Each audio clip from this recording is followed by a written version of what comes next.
오늘 말씀의 제목은 그것이 실제로 일어났습니다 입니다. 우리 한번 읽어보실까요? 시작. 그것이 실제로 일어났습니다. 우리 아멘 하기가 조금 왜 그러냐면, 여러분, 오늘 말씀의 제목은 제가 인터넷상에서 굉장히 유행했던 유행어에서 따왔어요. 그래서 거룩한 예배 시간에, 그리고 거룩한 말씀의 제목으로 유행어라니요. 유행가 신나는 노래도 아니고 이 무슨 경박한 언행입니까? 그럴 수 있겠습니다만은, 오늘 정말 우리가 함께 읽었던 여호수아 6장의 말씀의 내용과 같이 정말 그것이 실제로 일어났고, 아멘. 그리고 우리 삶에도 계속해서 하나님의 이 놀라운 기적이 어떻게 일어날 수 있을까를 우리 한번 깊이 묵상해 보는 이 시간이 되기를 소망합니다. 아멘. 오늘 말씀 제목, 아까 말씀드린 것처럼 인터넷 유행어였어요. 이 말은 어느 인터넷 사이트에서 큰 어떤 이벤트를 했는데, 그 이벤트 중복 당첨 사건에서 비롯되어진 유행어였어요. 여러분들은 어떻게 행운권 추첨, 보통 이런 전문 용어로 운빨이 좀 있으신 편이세요? 없으신 편이세요? 저는 쥐뿔도 없는 편입니다. 지금까지 교회든 학교든 무슨 행운권 추첨에 돼본 역사가 없어요. 그런데 이번에 누가 1등 누가 타가셨죠? 우리 예배에서 우리 김양순 권사님 부군께서 타가셨습니다. 네. 그런데 그 통상적으로요, 이렇게 대대적으로 이렇게 이벤트를 하게 되죠. 한 번을 당첨되기도 어렵잖아요. 그런데 어떤 IP, 그러니까 오늘 우리말로 하면 어느 집 주소에서 이렇게 나온 두 아이디, 그러니까 한 집안의 명패가 이렇게 뭐랄까, 옛날에 명패 맞죠? 집 앞에 있던 이렇게 가장 이름 쓰여 있는 거, 그 문패예요? 네, 문패. 네, 문패가 두 개 있는데 이 한 집에 이름이 다른 문패, 이 사람이 1, 2등을 연속해서 이렇게 당첨 세 번이나 연달아서 3주 연속으로 당첨이 된 거예요. 또 우리나라가 IP 강국이잖아요. 이걸 이제 궁금한 사람들이, 나는 안 되었는데 어느 놈이 되었나를 조사했던 이렇게 사람들이 보니까, 말씀드린 것처럼 한 집 주소에 다른 이름이 연달아 1, 2등으로 연속 3번이 당첨이 된 거예요. 그래가지고 문의를 합니다. 이게 어찌된 일인고 묻자 그 회사에서 기가 막힌 대답을 내놓아요. 그러게요, 그 확률이 무려 3조분의 1이래요. 3조분의 1의 확률이, 그 뭐라고 그러냐면, 그러게요, 저희가 생각해도 참 희한한 일이라고 생각합니다. 하지만 그런데 그것이 실제로 일어났습니다 라고 그 업체가 이렇게 대답을 한 거예요. 그러자 사람들이 분노가 폭발해서 이거 뭔가 짜고 치는 뭐 아니냐 이래가지고 막 사람들이 분노로 이렇게 댓글 달기 시작하다가 그것이 인터넷상에서 유행어가 된 거예요. 무슨 일만 있으면 그러게요, 그런데 그것이 실제로 일어났습니다. 사람들이 놀리는 것처럼 말을 하곤 했었던 거예요. 아무튼 충분히 예측할 수 있는 범위 내의 일이 아니라 범주 밖의 일이 일어나게 되어졌는데, 이것이 일어났던 것을 이렇게 뭐랄까요, 우리 옛날 속담은 설마가 사람을 잡는다, 그렇죠? 말이 시가 된다, 이런 고상한 속담이 있는데, 이것이 점점 이렇게 또 다른 인터넷 유행어를 낳는데, 이게 뭐냐면 이 시가 아니에요, 이외진이라는 이런 유행어를 또 놔요. 여러분, 이 말의 뜻이 뭔지 아십니까? 지난 주일 오전 예배는 엄친아를 말씀드렸더니 엄친아의 뜻을 그때 아셨던 어느 분도 계시더라고요. 아주 기뻤습니다. 새로운 사실을 알려드리게 되어져서. 여러분, 이 외진은 뭔지 아세요? 저희 사촌 동생 이름이 아니고요. 이게 왜 진짜야? 이 말의 줄임말인 겁니다. 아무튼 이처럼 우리가 예상 범위 밖의 일들이 세상 가운데도 종종 일어나는데, 사람들은 이것을 이해하기 어렵고 이해하려고 하지 않아서 이처럼 유행어를 만들면서까지 그것을 뭐랄까요, 인정하지 않으려고도 합니다. 그런데 오늘 우리 말씀의 배경이 되어지는 이 여리고 성은요, 주전 8,000년경, 그러니까 지금으로부터 따지면 약 10,000년 전부터 사람들이 거주하던 인류의 가장 오래된 집단 거주지 중에 하나가 이 여리고 성이에요. 사진 한번 보여주실까요? 이곳은 오늘날도 이처럼 초록이 푸릇푸릇, 상대적으로 광야 땅에서 초록이 푸릇푸릇한 땅이어서 유대 광야 초입에 있지만 오아시스가 많고 수자원이 아주 풍부했고, 그리고 요단 계곡에, 그러니까 다른 이런 뭐랄까요, 해발보다, 바다 해수면보다 낮은 240m나 낮은 땅에 위치해 있어서 겨울에도 상대적으로 따뜻했대요, 그 기후가. 그래서 옛날부터, 고대로부터 인류가 정착하면서 살아온, 그래서 사사기 3장에는 종려나무의 성읍으로 불리우던 고대 도시 중에 하나였습니다.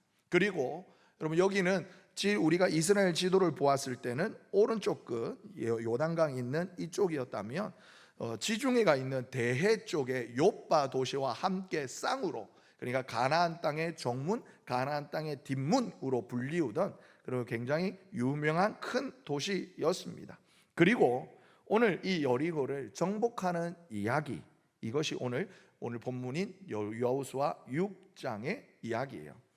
그런데 여호수아가 가나안 땅을, 이제 요단강을 건너서 길갈에서 거국적으로 할례를 행한 이후에, 정결 예식을 한 이후에 가나안 땅의 첫 공략 대상으로 결정했던 이 여리고는 앞서 말씀드린 것처럼 굉장히 중요한 도시인 것 같지만 발음이 꼬이네요. 규모면에서, 아무튼 크기로 따지면 다른 유명한 무기또나 하솔이라는 그 지명 들어보셨죠? 안 들어보셨을까요? 설교 길어져요? 네. 자, 들어보셨죠? 그렇죠.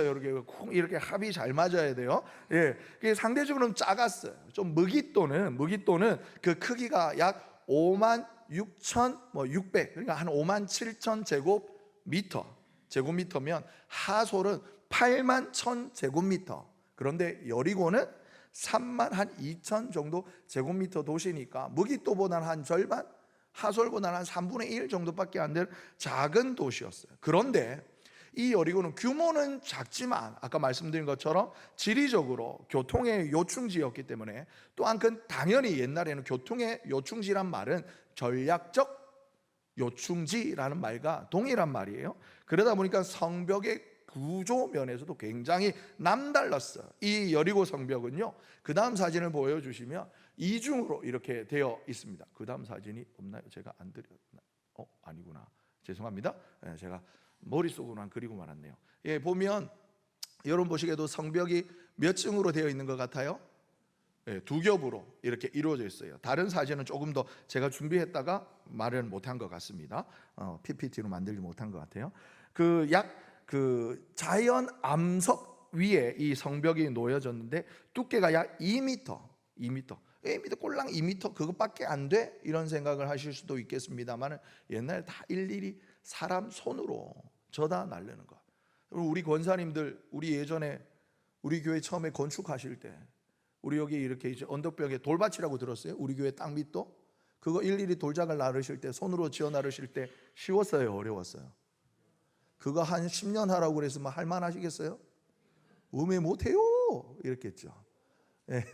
그런데 우리 교회보다 그 훨씬 큰 성읍을 여러분 만드는, 일일이 사람 손으로 만드는 거 쉬울까요? 어려울까요? 어려워요. 쉽지 않아요. 그런데도 불구하고 이처럼 튼튼하게 아주 언덕 위에 높여져 이렇게 쌓여진 이 성을 지을 수밖에 없었던 건 그만큼 그 위치가 중요한 곳이었기 때문에 그렇습니다. 그리고 그렇게 지어진 이 성은 굉장히 요새화된 성읍이었기 때문에 이제 막 전쟁을 이제 본격적으로 치러야 하는 이스라엘 군대로서는, 이스라엘 백성들로서는 조금은 버거워 보이는 대상이기도 했었어요. 그런데 왜 여호수아와 이스라엘이 이 여리고를 가나안 정복 전쟁의 첫 번째 대상으로 이렇게 선정을 했는가? 이거는 크게 군사적인 측면과 신앙적인 측면에서 우리가 생각해 볼 수가 있어요. 먼저 군사적인 측면에서는 여러분 여호수아는 상당히 전쟁에 능한 용사였습니다. 출애굽기에도 보면 출애굽 나왔을 때에 블레셋과의 갑자기 그 지역의 이름이 생각이 안 나네요. 출애굽 13장에 모세가 이렇게 이제 아론과 훌에 이렇게 손 팔을 들고 서 있을 때에 이제 여호수아가 앞서 나가서 싸웠던, 목사님 누굽니까? 좀 도와주세요. 어느 족속이었죠? 아말렉 족속. 감사합니다. 사랑합니다, 목사님. 네, 아말렉 족속과 이렇게 전쟁을 할 때에 앞서 나왔던 장수로서 여호수아는 굉장히 전쟁에 능한 장수였습니다. 그러다 보니까 그리고 또 모세의 특명을 받아 가나안 이렇게 정탐꾼으로서 40일을 가나안을 온갖 구석을 이렇게 뛰어다니면서 샅샅이 훑어보았던 가나안 지리에도 상대적으로 이렇게 능한 사람이었어요. 그러다 보니까 이 사람이 군사적으로 우리가 먼저 이 가나안 땅을 이렇게 안전하게 점령하기 위해서는 여리고를 피해 가서는 안 된다라는 사실을 그는 알고 있었던 겁니다. 가나안 땅을 보게 되어지면 이렇게 길쭉하게 여러분 보시기에는 여러분 오른쪽에는 요단강, 왼쪽에는 지중해가 있을 때 앞서 말씀드린 것처럼 욥바와 여리고를 이렇게 여리고로서 중간중간 거점 도시가 있어서 교통의 이렇게 시작점이라고 볼 수가 있어요. 아니면 종착점이라 볼 수가 있어요. 그리고 뿐만이 아니라 당시 가나안 국가 형태는요, 지형적으로 도시 국가 형태로 있었어요. 그러니까 모두가 연합해서 우리 이제 대통령 선거를 합니다만은 우리나라 대한민국 대통령이 되면은 전라도에서도 경상도에서도 강원도에서도 제주도에서도 대통령이잖아요. 그런데 옛날에는 어떻게 해요? 한 도시마다 왕이 있어서 그 도시만을 이렇게 다스리고 있었던 거예요. 그리고 그 주변에 여타 위성도시처럼 영향력을 끼치는 도시들이 있었는데, 아무튼 이처럼 여리고를 보게 되어지면 그 중심으로 남쪽에는 아모리, 그리고 남서쪽으로는 헷 족속, 그리고 서쪽에는 히위, 북쪽에는 가나안과 기르가스, 북서쪽에는 브리스 족속들이 있었습니다. 만약에 이 여리고를 내버려 두고 우리 가나안 땅 깊숙이 이스라엘 백성들이 들어가 버린다면 어떻게 될까요? 적군을 등 뒤에 두고 또 다른 적을 맞이하게 되는 것과 똑같은 형국을 치르게 되는 거예요. 그러니 먼저 어쩔 수 없이 이 여리고를 치고 밀고 들어가야 했었던 것입니다. 그러다 보니까 여러분, 일종의 중간에 이제 허리를 치는 것을 보면 이제 가나안 땅의 정복 전쟁을 보게 되어지면 여호수아에서에 보면 여호수아가 이제 여리고를 중심으로 해서 중간을 38선처럼 중간을 쭉 치고 들어가서 남쪽과 그다음에 북쪽으로 오르락내리락 하면서 정복을 해요. 그냥 대충 따지지 않고 눈에 보이는 대로 되는 대로 전쟁을 치렀던 게 아니에요. 우리 좀 있으면 6월 호국보훈의 달을 맞이하잖아요. 우리 민족의 가슴 아픈 이 역사 6.25 전쟁이 일어났던 달입니다. 그때 여러분, 우리 민족의, 특별히 우리 자유 대한민국의 절체절명의 순간에 그 6.25 전쟁의 전황을 완전히 바꾸어 놓았던 한 작전이 있습니다. 뭡니까? 그렇죠. 인천 상륙 작전이 성공함으로 말미암아 그게 위로부터 내려오는 적군들의 공세를 1차적으로 막아서고 남쪽에 있는 적들을 고립시킴으로 말미암아 불리하기만 했던 그 남북전쟁 6.25 전쟁의 전황을 완전히 반전시켰던 계기인 것처럼 여호수아도 이제 여리고를 중심으로 가나안 땅의 남과 북을 완전히 반으로 가르러 놓은 다음에 이 가나안 정복 전쟁을 수행하려고 했던 것이고, 이제 그 첫 번째 전쟁으로서 여리고를 앞두고 있었던 거예요. 그런데 이 크고도 튼튼한 여리고 성을 정복하는 것은 조금 이상한 방법으로 이루어졌어요. 여러분, 앞서 말씀드린 것처럼 여리고는 굉장히 튼튼한 성이었어요. 옛날 고대 전쟁 이렇게 방식을 보면 수성전과 공성전이 있어요. 말 그대로 수성전은 우리 성을 지키는 거고, 공성전은 그 성을 공략해서 공격해서 무너뜨리는 거예요. 근데 옛날 고대 전법에는 적어도 하나 이렇게 있는 성을 이렇게 우리가 가서 무너뜨리기 위해서는 성 안에 있는 이렇게 병사들보다 군사들보다 우리가 적어도 머릿수가 3배가 이상이 되어져야 되고, 그에 합당한 무기들도 이렇게 충분히 잘 갖춰져야지만 이 공성전을 이제 공격하는 입장에서 공성전을 해볼 만한 거예요. 그런데 열심히 계속해서 한 곳에 정착해 있는 것이 아니라 계속해서 이동해 오기만 해왔던 이스라엘 입장에서는 어느 것 하나 공성전 무기를 만들 만한 시간적 여유도 공간적 여유도 없었어요. 그런데 이 여리고성을 앞둔 이제 이스라엘 백성들에게 주신 하나님의 말씀 또한 약간 이상했어요. 뭐였습니까? 그저 하루에 한 바퀴씩 여리고를 6일 동안 도는, 그리고 마지막 7째 날에는 그 여리고성을 몇 바퀴? 7바퀴를 돌고 난 다음에 자, 전방을 향하여 5초간 힘찬 함성 발사하면 하면은, 제가 화면으로 제 얼굴을 순간 보았는데 아니 목사님, 그게 아니고 제가 좀 흉측해 보였어요, 이렇게 하는 게. 네, 아무튼 조금 우스꽝스러워 보일 모습으로 하는 것이었어요. 여러분, 영화 황산벌 보셨습니까? 황산벌 보셨어요?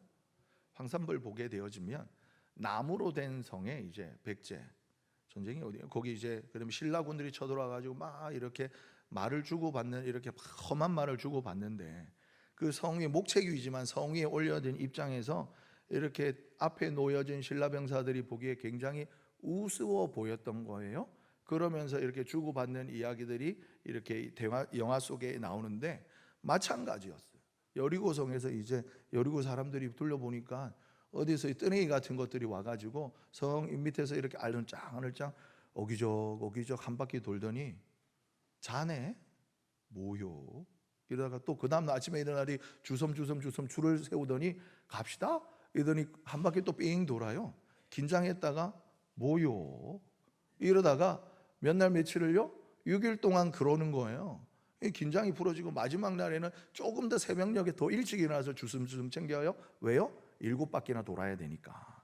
막 돌더니 계속 도는 거예요. 그 위에서 무슨 생각했을까요? 아이고, 자들 힘들겠다 야, 물이나 좀 줄까? 이런 생각했을 거 아니에요. 땀 뻘뻘 흘리면서 걷고 있는데, 그런데 그러고 나더니 소리를 꽉 지르는 거예요.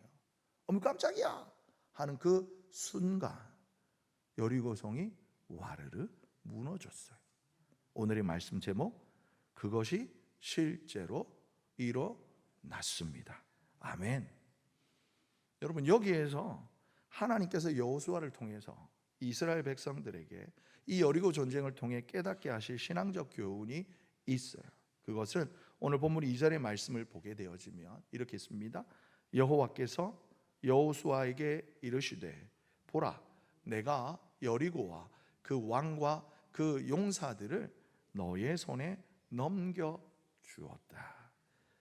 비록 여리고가 군사 요충지고 중부 횡단 도로의 그 장악에 꼭 필요했지만 난곡불락의 요새와도 같았는데, 이 여리고를 피해 멀리 돌아 우회하는 것이 좋아 보였지만 이는 당장의 어려움을 피하고자 후일에 더 큰 어려움을 남기는 것임을 여러분 적도 알고 우리도 잘 알았던 거예요. 그래서 하나님께서 이스라엘과 여호수아에게 말씀하시는 거예요. 정면으로 돌파해라. 내가 이들을 너의 손에 넘겨 주었도다. 비록 하나님께서 여호수아에게 알려주신 여리고 성 공략법은 우리 인간의 이성으로 도저히 좀 이해하기 힘든 방법이었어요. 그런 명령이어서. 하지만 이미 여리고와 그 왕과 용사들을 여호와의 손에, 우리 손에 넘겨 주셨다라고 하신 그 확실한 말씀에 이 사람들이 그냥 따라갑니다. 그리고 묵묵히 6일 그리고 7일 돌고 돌아요. 이 여리고 작전을 통해 하나님께서 그들에게 주시기를 원했던 신앙적 교훈은 아주 분명하고 확실한 거예요.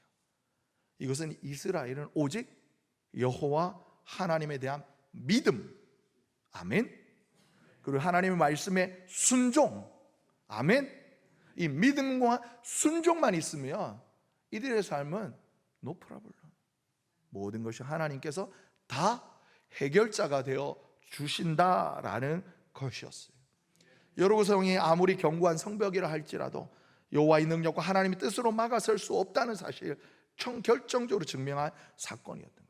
이 믿음과 순종, 여호와의 능력을 강조함으로 말미암아 이 여리고성 전투에서 승리는 앞으로 이어질 가나안 땅과에 있는 그 가나안 족속들과의 수많은 전투와 전쟁에 그 승리의 모델로 중요한 표본이 되었던 것입니다. 거기에 더하여서 오늘 본문에서 우리는 조금은 재미있는 전술 포메이션을 봐요. 지난번 요단강을 건넜을 때는, 요단강을 건너선 사건에는 분명 하나님께서 제일 선두에 누구를 보낸 줄 아십니까? 제일 선두에 누구를 보낸 줄 아세요? 바로 언약궤를 맨 제사장들을 먼저 보내었어요. 제사장들이 먼저 가서 여리고 그 요단강에 어떻게 저벅저벅 발목, 무릎, 허리춤까지 먼저 들어가게 하고 백성들을 2000규빗 저 뒤쯤에서 따라오라고 그랬어요. 그렇게 여호와의 언약궤를 맨 제사장들이 요단강에 들어섰을 때에 역사가 일어났어요. 그런데 오늘 여리고성 전투에는 배치가 조금 남달랐어요. 8절 이하의 말씀을 보면 언약궤 앞에 양각, 사진 보여주시겠어요? 언약궤 앞에 양각나팔을 잡은 제사장 7이 이게 앞서가고, 그리고 그 앞에 지금 보이지 않습니다만 그 앞에 무장한 군사가 행진하게 하셨습니다. 앞서 다시 말씀드려서 전방 부대가 있고 그 뒤를 제사장들과 언약궤가 따라갔던 거예요. 그리고 이 뒤에 모든 군사들과 이스라엘 백성들이 뒤를 따라갔습니다. 이 행진을 하늘에서 바라보았을 때 이제 하나님의 언약궤는 이스라엘 백성 한가운데 위치하게 되었던 것입니다. 여러분, 요단강 도하 사건의 영적 교훈은 우리가 하나님의 말씀보다, 하나님의 뜻보다 우리의 생각이, 우리의 행동이 앞서면 안 된다는 것. 하나님의 말씀, 하나님 뜻이 너의 앞에 갈 때 너 앞에 가로막 같은 그 어떤 강도, 장애물도 하나님께서 해결해 주실 것이다를 알려주신 것이었다면, 이제는 여러분 베드로전서 2장 9절의 말씀에 보면 이런 말씀이 있습니다. 우리 함께 읽습니다. 그러나 너희는 택하신 족속이요 왕 같은 제사장들이요 거룩한 나라요 그의 소유가 된 백성이니 이는 너희를 어두운 데서 불러내어 그의 기이한 빛에 들어가게 하신 이의 아름다운 덕을 선포하게 하려 하심이라. 아멘. 아멘. 여러분, 이제 이스라엘과 개신교 이전의 기독교에서는 특별히 선택받은 이들만 하나님을 대면할 수 있었어요. 하지만 이제는 우리 모두가 예수 그리스도의 십자가 희생 이후에 하나님께서 성소와 지성소를 가로막고 있는 그 두꺼운 성막을 위에서부터 하늘 아래로 쫙 찢음으로 말미암아 우리 모두가 다 하나님을 직접 대면할 수 있는 제사장과도 같은, 그리고 주님의 군사로 부르심을 받은 삶을 살아가고 있는 것입니다. 이제 우리는 때로는 우리의 일상생활 가운데 특별한 하나님의 계시가 없다 할지라도 늘 이미 우리에게 주어진 하나님의 말씀을 우리 마음에 품고 우리 일상의 걸음을 살아갈 때에 어떻게 해요? 모든 순간선마다 돌다리를 두드리고 지나가듯이 길을 가다가도 하나님, 오늘 아침에 눈을 뜰까요 말까요? 눈을 뜨거라. 소리를 들으면 눈을 뜨고, 하나님, 제가 아침을 차릴까요 말까요? 안 들리네? 그렇죠. 차려! 이러면 이제 밥을 이렇게 차리고, 하나님, 밥을 먹을까요 말까요? 차려놓고 밥 씻고 있는데 주여 삼창하고 막 10분 동안 통성기도 하다가 배가 꼬르륵 나는 소리가 나면은 아버지 빨리 응답해 주세요 뭐 이러다. 굳이 이러지 않아도 된다라는 거예요. 이미 저와 여러분 하나님을 믿는 우주 백성의 하나님의 백성인 저와 여러분에게는 베드로전서 2장 9장의 말씀처럼 이미 너는 왕 같은 제사장이요 거룩한 나라의 하나님이 택하신 족속이니라. 그리고 우리에게 이미 주신 하나님의 그 말씀을 마음에 품고 살아가는 거예요. 그럴 때 우리가 하나님이 나와 함께 하신다, 오늘 하루 나의 걸음이 하나님과 동행하시는 믿음의 걸음이요 축복의 걸음이다, 이런 선언함으로 나아가는 이들 앞에 모든 장애물들이 하나님의 역사로, 하나님의 능력으로 무너질 것이다 라는 것입니다. 여러분, 여리고성 정복은 사람의 지혜나 사람의 힘이 아니라 오직 하나님의 말씀에 순종할 때 하나님의 능력으로 이루어진다라는 것을 우리에게 알려주는 거예요. 그런데 여러분, 그렇게 우리가 하나님의 말씀을 마음에 이미 담았는데도 불구하고 우리 모두가 다 그 놀라운 은혜와 역사 사건을 매일마다 보면서 살아가고는 있지는 못해요. 왜 그런지 아세요? 왜 그런지 아세요? 왜 그럴까요? 오늘 말씀에 아까 말씀드렸잖아요. 여리고성이 어떻게 무너졌어요? 하나님을 믿고 말씀에 순종하니까 그렇게 된 거예요. 달리 말하면 뭐예요? 내가 교회는 다니지만 하나님을 덜 믿는 거예요. 아니, 안 믿는 거예요. 수도 없이 예배드리고 하나님 말씀 듣지만 하나님 말씀 순종하는 거예요? 안 하는 거예요? 하나님으로 이런 역사가 우리의 삶에 일어나지 않는다라는 거예요. 우리 순종 너무 어려워해요. 주님은 언제나 믿고 따르라 하시는데 그 믿고 따르는 것을 제일 어려워합니다. 순종에 대한 예화가 이런 이야기가 있더라고요. 우리나라 선교 초기에 그 집안이 가난해서 배우지는 못했지만 믿음 있고 신실한 어느 그 청년이 그 선교사님 집에서 일을 돕게 되었어요. 이 김씨라는 청년이 있었어요.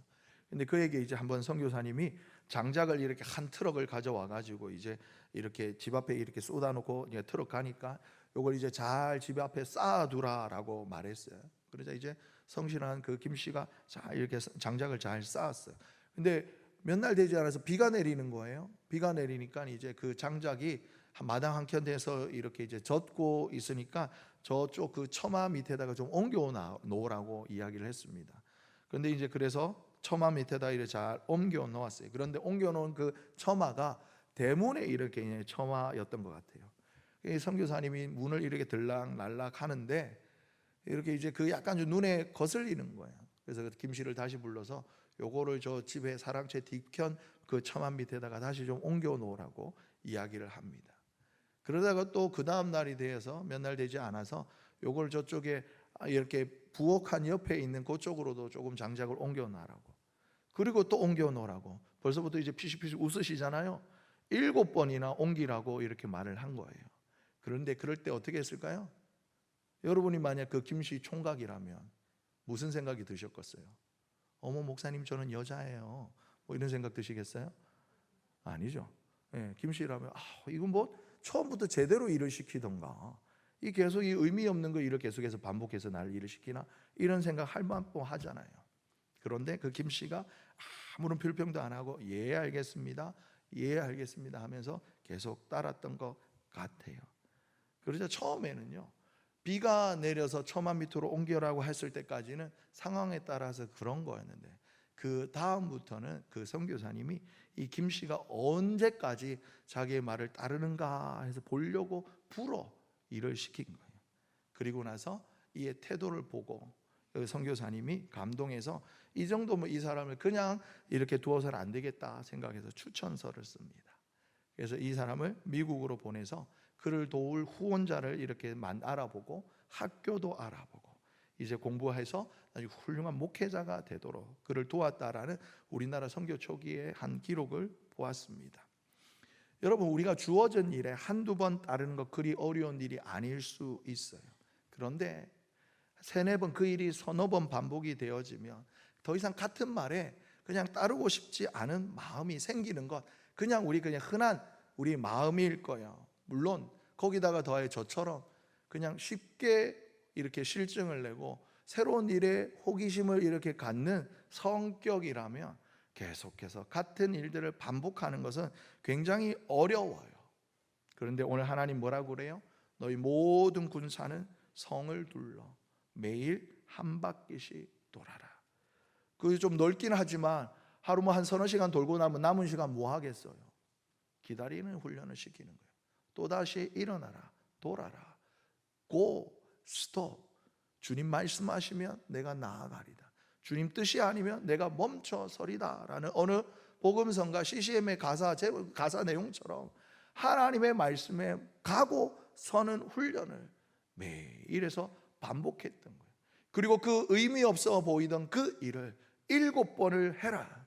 그리고 돌을 던지는 것도 창을 던지는 것도 아닌 소리를 질러라, 외쳐라 라는 그 말씀에 순종하게 되어졌을 때 비로소 그때 그들은 하나님의 놀라운 역사를 보게 되어졌던 것입니다. 여러분, 어떻게 보면 촌극으로 보일 수 있는 이 소리 지르는 것이 이 순종의 대미를 장식했을 때에 어떻게 보면 그들 스스로도 그 모습을 내려다보는 여리고 사람들도 얼마나 우스워 보였겠습니까? 그런데 상식선에서 모든 일을 하기를 좋아하는 우리 인생들에 있어서 상식선을 벗어나는 일들 앞에서는 우리가 흔들리기 쉽고, 게다가 만약에 이랬는데도 불구하고 아무 일이 안 일어나면 어떡해 라는 이런 생각이 머리에 들어오는 순간 우리는 주저주저 하게 되는 거예요. 더 이상 우리는 순종하지 않게 되는 거예요. 그런데 하나님은 거듭해서 오늘의 이 말씀을 통해 오늘을 살아가는 저와 여러분에게 그럼에도 불구하고, 옛날에 나왔던 그럼에도 불구하고 네가 어찌하겠느냐 보시는 거예요.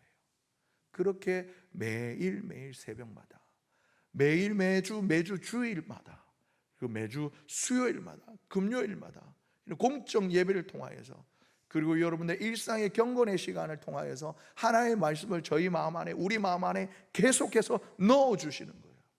어찌하겠느냐? 순종하겠느냐? 순종하지 아니하겠느냐? 여러분, 우리가 순종해야 하는 건 너무나 잘 알잖아요. 그런데 우리가 여러분 순종하기를 주저하는 이유가 뭔지 아세요? 보통 우리가 어떤 이의 말을 이렇게 따를 때는 그 사람과 나 사이의 관계가 확실할 때 이 사람 말을 대부분 따릅니다. 가장 확실한 관계가 뭘까요? 보통 부모와 자식 관계. 우리 자녀가 어릴 때 아이들에게 이렇게 말하면 아이가 어리면 어떻게 해요? 엄마의 말이, 아빠의 말이 거의 100%예요.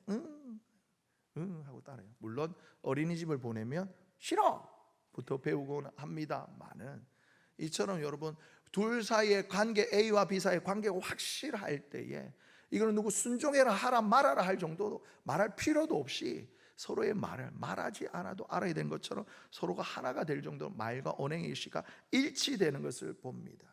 그리고 두 번째, 우리 나에게 주어진 이 일의 의미가 명확하게 알 때, 그리고 그 결과를 확실할 수 있을 때 우리가 기꺼이 순종할 수 있습니다만은, 순종이 우리에게 주는 도전, 너는 하나님을 얼마나 신뢰하느냐. 정말 네가 그 입술로 고백하던 하나님이 내 삶의 주인입니다라는 고백이 진짜냐? 하나님 말씀이 그것이 수시로 저와 여러분에게 주는 여러분 질문인 거예요. 그리고 하나님께서 너에게 왜 이 말씀을 하시는지 너는 얼마나 알겠느냐? 그렇게 성령님이 저와 여러분 안에 내주하심으로 말미암아 하나님과의 관계를 위하여, 하나님 그 말씀에 하나님께서 주신 그 사명의 의미를 위하여 계속해서 말씀하시는 것입니다. 사랑하는 성도 여러분, 그래요. 오늘 여리고성을 돌았던 이스라엘 백성들이 어떻게 그 아무 의미 없어 보이는 일을 순종할 수 있었을까요? 그들은요, 지난 40년 동안 하나님이 누구신지를 그 누구보다 매일매일 알았어요. 아침에 눈 뜨고 일어나면 텐트 문을, 천막 문을 열고 나오면 뭐가 있어요? 바닥에 만나가 있었어요.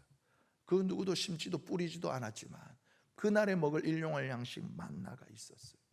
저녁에 니엇니엇 해가 니엇니엇 할 때 동풍이 불어오면 뭐가 날아왔어요? 메추라기가 동풍을 타고 푸득푸득 날아와서 텐트 앞에 다 토득토득 떨어졌어요. 그걸로 아침에는 맛있게 모닝 브레드를 먹고 저녁에는 맛있는 바비큐를 먹으면서, 뿐만 아니에요, 40년의 광야 생활 가운데 하나님의 말씀처럼 너희가 40년을 가는 동안 신발이 헤어졌더냐 의복이 닳았더냐, 신기한 거예요. 매일매일 그냥 하루 이틀 보면 알지 못해요. 하지만 1년이 지났는데도 신발이 멀쩡해, 10년이 지났는데도 옷이 멀쩡해. 이 놀라운 일들을 그들은 매일매일 경험했대요. 그렇게 돈독해졌던 하나님과의 관계가 있었기 때문에 이들은 하나님의 말씀에 순종할 수 있었던 것입니다. 사랑하는 성도 여러분, 누가 순종할 수 있습니까? 지금까지 지내었던 나의 모든 시간이 주의 은혜라. 아멘. 이것을 전작 내 마음으로 고백할 수 있는 그 신앙인이야말로 신앙인이어야지만 하나님의 말씀에 순종할 수 있는 겁니다. 사랑하는 성도 여러분, 이 시간 열심히 제가 말씀을 전한다고 합니다만 여러분들 마음 안에 어떤 생각이 드십니까?